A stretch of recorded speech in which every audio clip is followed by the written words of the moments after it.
Good evening from PAP, Public Access Poetry. Tonight we have two guest poets.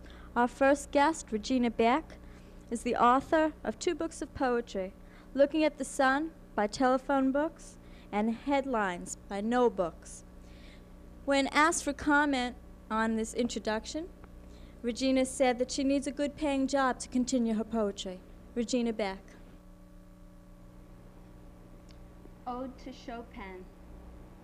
Chopin makes the world spin. He is the sound of music. He paints the picture with his hands of golden sound. His voice is a violin. His is a gift rare and amazing. He is alive in his music. He dines on my mind. Chopin, the soul of sound, is a golden moment in the history of mankind.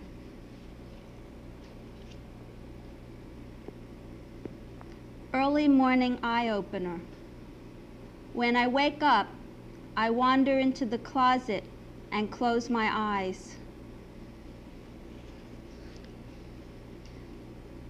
I dream for the birds and animals who share my space on earth and sing their tales by day and fill landscapes by night. It is for their meek souls that humans must create, for flyers have no museums and crawlers no forum. I give my sleeping time to commune with all creatures as they pass in my life by the shadow of man's light. The buzzing bee was terrible, buzzing in a winsome frenzy over my head as I was busy in my sleep. Avant-garde festival. You will see me strolling in the plaza where the twin trade towers greet you with two tall ears amidst the siphoned plot of concrete, hot in the middle of the sea, ready to tip the island, ready to top the world.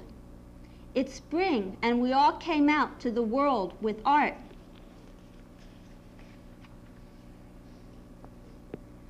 I sit waiting for the rain. It's blue here in Central Park. We watch the sky for blue rain.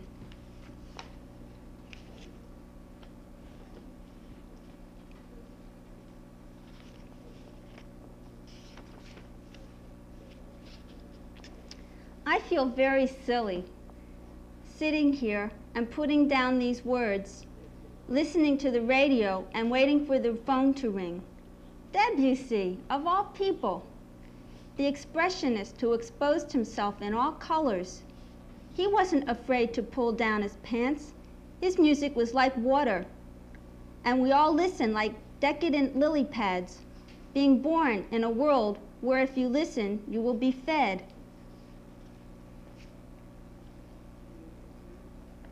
What day is it today? I thought I was supposed to wake up and enter the job market. A stenographer am I by trade. I also type when the price is right. I listen to music as it comes out of my radio. I shit when I'm supposed to. I lean on my elbow when I'm ready to think. I get upset when something stinks and I don't like the smell. Tonight I think I'll go to the Guggenheim Museum. I like art when it's hung.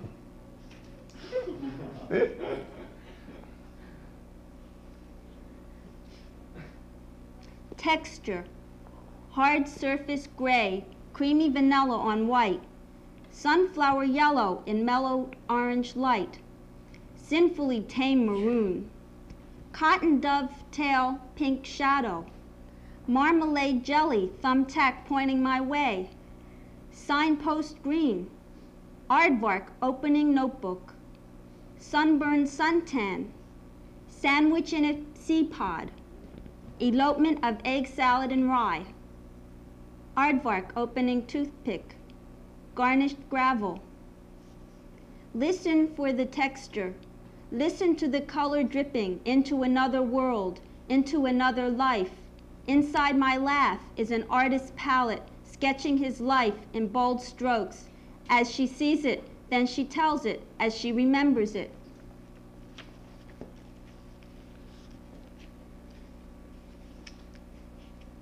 I have a lot to say. I could write for hours. The trees are in the garden, sumac, and the vegetables are assuming their bountiful nature. Isn't that a lot? It's like a whole month's worth of news. It's like I can't ever stop writing. The trees are out there, yes. The plants have given shape, right. How beautiful. It's all so wonderful. I've been writing this for hours, days. Soon I will have to stop. The trees are in the garden. The vegetables are assuming shape. There's so much to write about, and it's been here for so long. And there's so much to say. I think the trees are all so lovely. The vegetables, when eaten, are sweet and delicious. My God, the time passes so quickly, and I've been writing so long, and I know I've missed a lot of items. A writer can only go on so long, and then can say no more. The trees are wonderful, and I like the vegetables very much.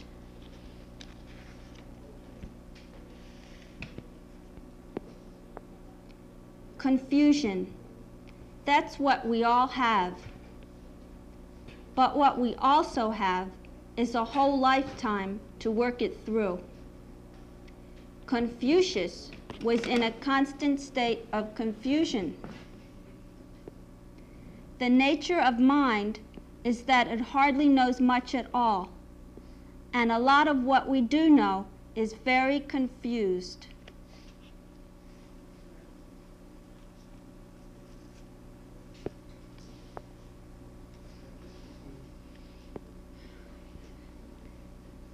The fog is very out today. It is dense, and the leaves are turning round for autumn.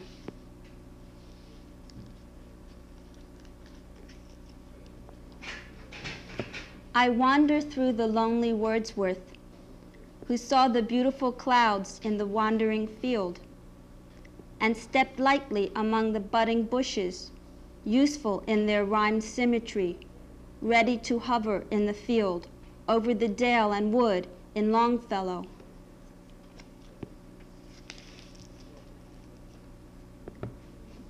The morning appeared gentle. It was late in my eye.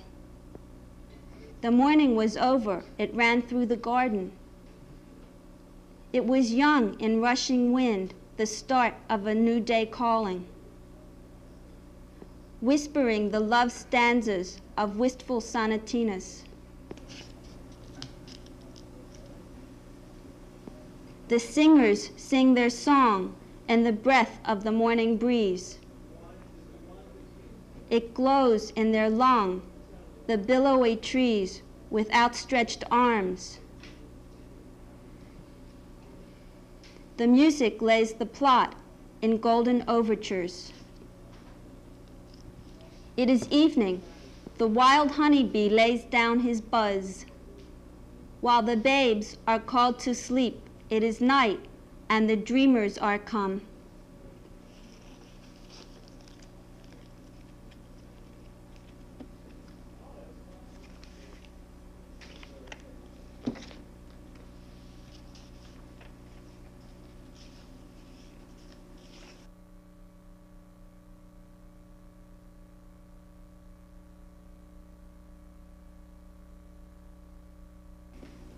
The Oreo cookie stuck to the roof of my mouth in plain English. English, a language I shall cherish till March winds send their flowering baskets of cherry buds for me to eat each spring. In spring, I fill my fountain of word reserves with cloud-like formations in the scent of cherry blossoms, ready to flower over the heads of state officials all over the world.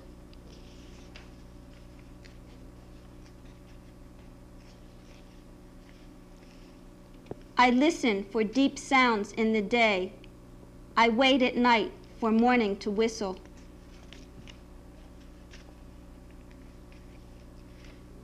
New England is not England. New London is not London.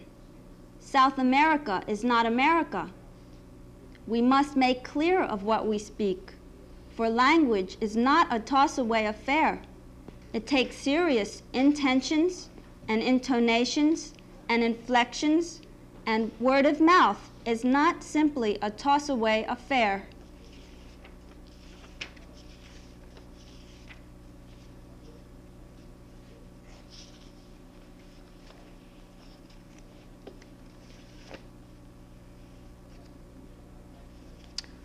Who can see the rain? When it falls, do we see what's on the other side of the rain by gazing through the drops? Is what we see the outline of the drop as we pluck it from the sky for a moment's capture by our photo lens in the eye? Is there really a raindrop, or is there just wet in the air? Is a raindrop conscious of other raindrops? Does it know what it's doing? Does it in fact do something? Or does gravity do it? These are all important questions we must ask ourselves when a rainstorm appears. For if our environment is left unnoticed, the world will seem unruly.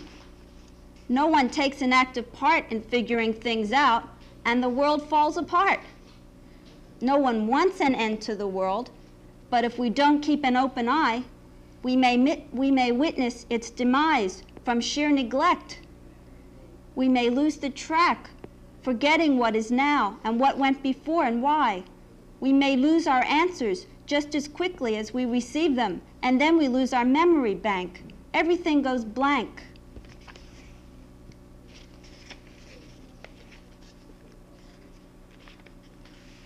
Salad slipper in New York City, foam at city shore. I wish I had foam for dinner, then I'd eat for sure.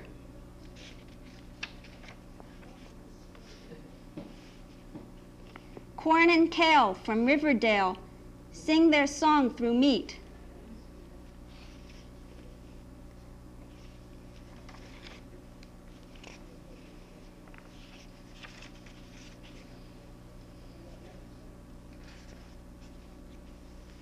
Paul Klee and me and Eric Satie, we see the world in color, in verse, in tune.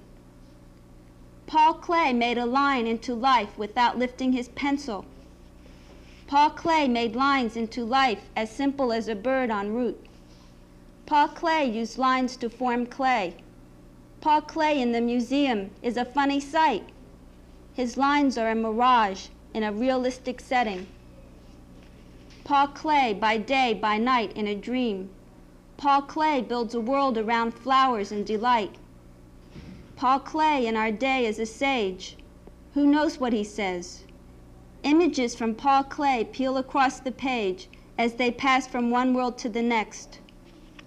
I see Klee to distraction. His minor moments are flipped onto paper for the world at large to view.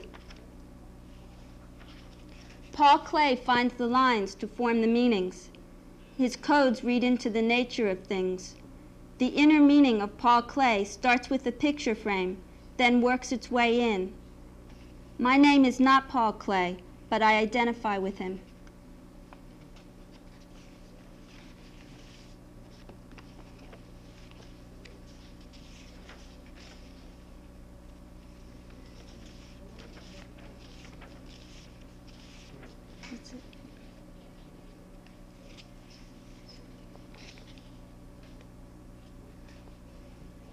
The sunrise awakens my eyes in the opening of day. I believe the space of earth grows into a grand science of moonlight brought down to elementary ideas.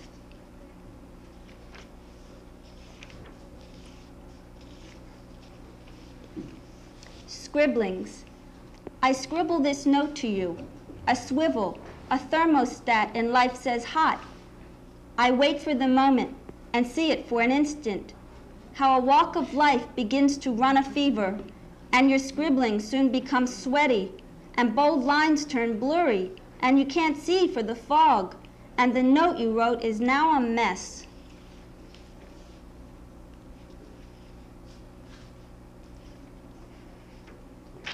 The music. The music sounded weird. What went into my ear could not be felt as normal, for I'm used to Beethoven and Mozart, who never want you to hear weird.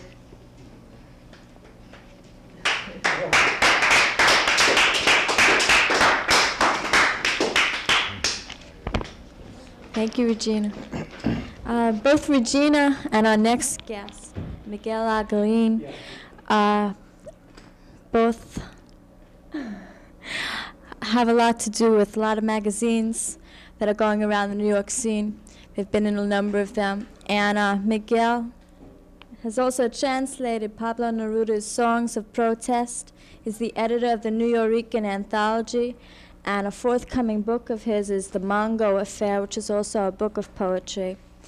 He also asked me to tell you that the New Yorican is opening the first Thursday in October. That's October 6th.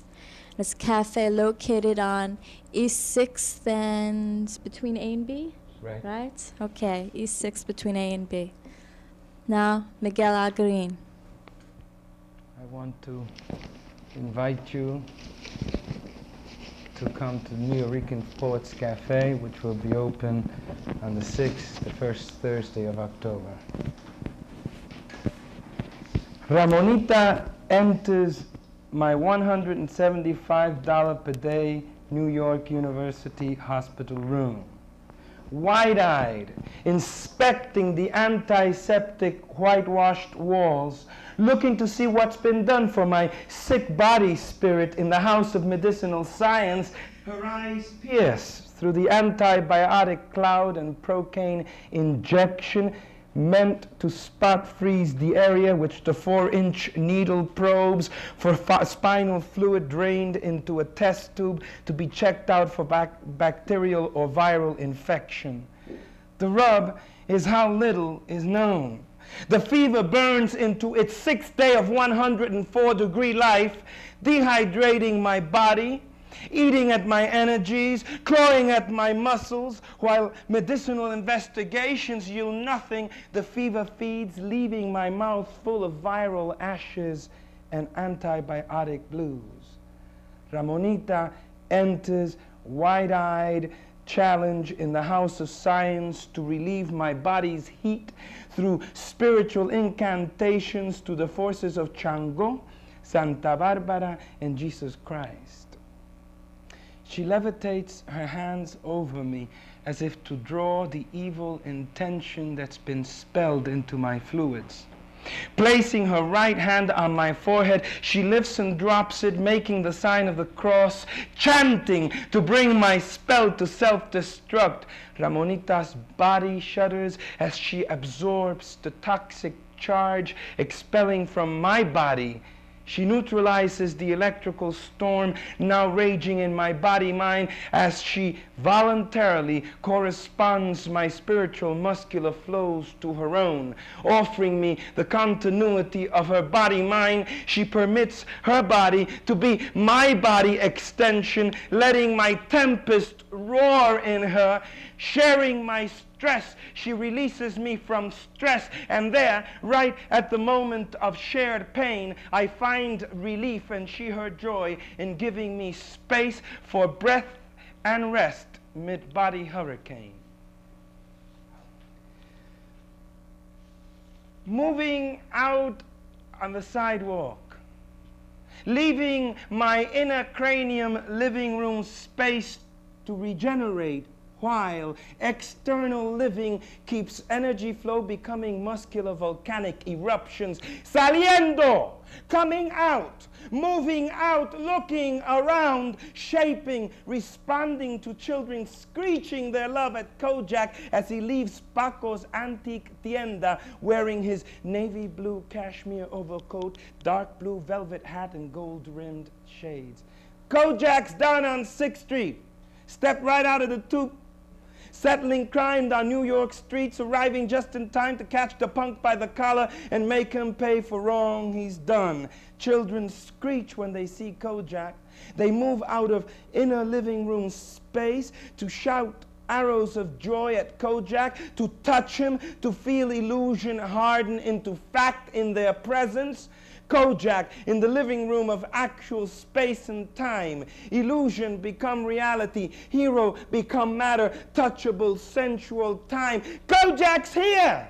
Same as TV. Saliendo, coming out of myself, out of my TV image of self, out of my inner self, out of myself, out onto the sidewalks of my astral projections, where I'm Kojak with a Flash Gordon electronic gun that shoots arrows of art through villainous hearts, saliendo, saliendo, saliendo, leaving my inner cranium living room space to regenerate. Miranda walks over my writing book, sniffing my pencil. But did you ever hear about how curiosity killed the cat? I told her not to go into the building because people and dogs get real mean in hallways. But Tiger Lady kept on being curious. Even after I told her, she kept on being curious. On Saturday afternoon, we were all in the backyard.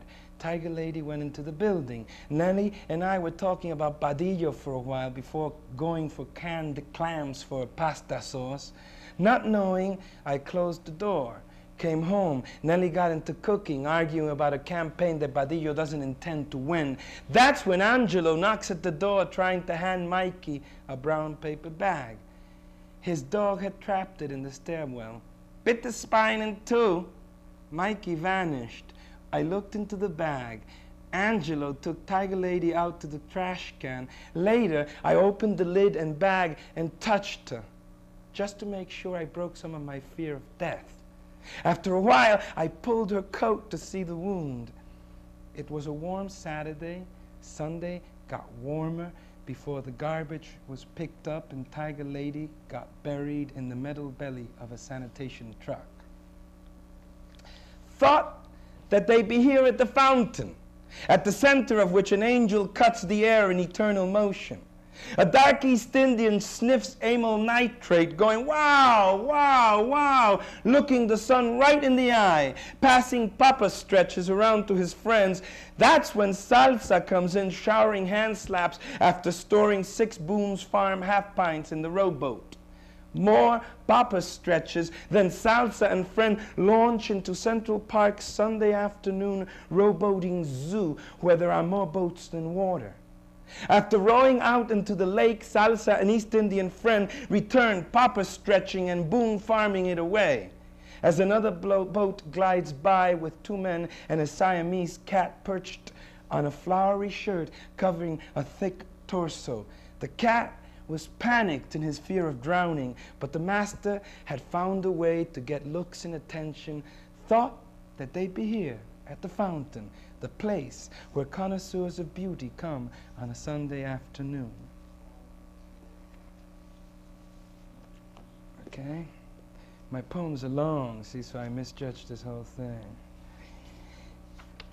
Rode to City Island early this morning, drove down the 3-lane highway that leads to the bay where greasy seafood served with August moonlight as the tide runs in. Internally, my muscles churn like boiling water, while outside, the bay lies waiting for the action of a motorboat. The tiger climbs up my spine, clawing nerves, leaving them to bleed internal sorrows and pain, as the full moon plays jacks with my memories, reminding me of the bus chase the night before on the 28th down the streets of Manhattan.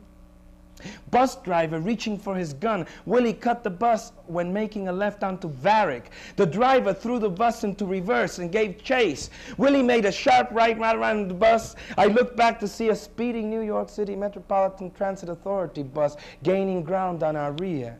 Lobito laughing and toking, Willie uncertain, not sure. We turned right on Washington Avenue, Willie still unsure. Give it gas, he's gaining ground. Turn left on Perry. Willie couldn't turn freely. It was narrow. He's just learning to drive and my new 1977 copper Dodge van is wide.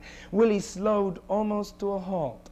The bus driver threw on his emergency brake, ran out of the bus, but we made our turn and gassed our way down Perry. But I kept looking back, saw how he ran to the bus and watched us from the end of the block where we turned onto the West Side Highway and held vigil. He held vigil till we curved left and sped south round the tip of the island, past Staten Island Ferry, back to 6th Street.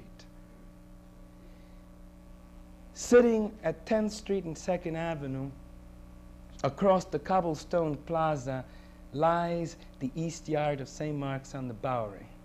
2 or 3 pounds of corn grains fill in the cracks between the stones. Winos, junkies, and smartly dressed women and men inhabit the littered plaza, lined by 4 benches on the southwest sidewalk. The sky, gray, threatening rain. "Let it pour and pour and pour," said the woman to my rear. Preservation Youth Project, St. Mark's Sunday Services, Poetry Project, Theater Genesis, where Richard August directed Hoa Stroll, community bulletin boards signaling church and people come together on the Stuyvesant side of St. Mark's. Called Michael to his window when I was walking west on 12th Street. He yawned and waved through though sleep had drained the projected verse from his brow. Gary's moved into Alan's building. I wonder if Alan's tongue will lap the poetic resin oozing from young 3rd, 2nd, and 5th floor cocks. There's a woman on the 4th floor of 166 2nd Avenue, right over M. Horowitz's sign painter supply store, who's been sitting there ever since I was 12. I suspect she had a toilet built by the window. Once I sat and watched her for 13 hours. She never moved. I finally broke the spell because I had to go, not her. Lost thought when a 7-year-old boy cried because his mother was stoned and didn't want to go home. Stopped writing and left when his mother wouldn't take him to the bathroom. She whistled me over, asked if I'd take him across the street to the John of the Greek's Greasy Spoon because she was waiting for her friend. We crossed the street. He was shy, pulling back, got to the John. I stayed outside till he called. Asked if I'd help, said yes. He showed me his pants, smeared and stinking. He had to go, he said. It wasn't his fault, he couldn't hold it anymore. I washed his pants as he talked and washed himself.